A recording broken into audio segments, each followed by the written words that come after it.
This would have been the argument about 10 years ago, that people would say, water is water. How can one water be different from another? If water is cleaned of impurities, all water is same. This would have been the argument 10 years ago, but not anymore. Modern science is clearly saying that depending upon what the water has been in touch with, accordingly it behaves differently. This is an established fact now, because water has memory. Now, when we say Ganga Jal, why it's been important is, it is flowing through certain lands, it is flowing through certain terrain which has a certain impact. And it is not for 1 or 2 generations, for hundreds of generations. People have been doing spiritual sadhana and they've been in touch with this water. The quality of that is there in the water. Sundarlal Bahuguna went about proving this to people. Nothing much happened, unfortunately.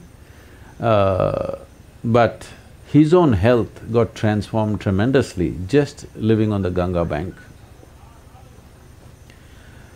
Now, is this just emotion? No. But at the same time, is the water what it used to be before in Ganga?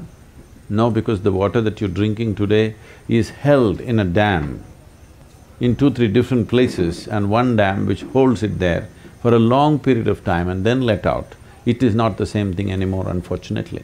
This is one thing we should have not done. If we want electricity, there are so many other ways to do it. This is one thing we should have not done because Ganga had a special quality. Now we put a dam across this in Himalayas, which is absolutely unnecessary, just for a little bit of electricity. Anyway, the amount of sediment that comes in Himalayas, all these dams will be filled with sediment in no time, believe me. In another 25 years, these dams will be useless unless some major dredging activity has to happen. And where will you put that? There'll be… none of the dams we have been able to dredge successfully. Dams across Mahanadi, Hirakud, everything is totally loaded up, it's useless and now, simply because the amount of sediment. The amount of sediment that is coming in the Himalayan region is probably 25 times to 50 times higher than in a normal river, simply because of the terrain and the nature of the terrain. So, I think it was a sacrilege that we put a dam on Ganga for electricity. We could have generated it in so many different ways. Well, it is the necessity of the people on the plains we do it, but that one river, which is the consciousness of this country, we could have left it alone, but most of the water that's coming in Ganga river today flows through tunnels, it's going through turbines and then coming.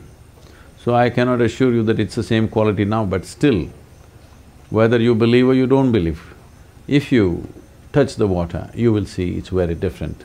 Because I've trekked in Himalayas for 27 years, continuously 27 years, I trekked every year I went back. Many times I have seen just a glass of water I drink, I don't have to eat anything, whole day I'm walking. But just one glass of water, you drink a stomach full of water, it just keeps you going, that won't happen anywhere else. If you go to the upper regions, if you go towards Gomokh and those areas, the water is definitely special.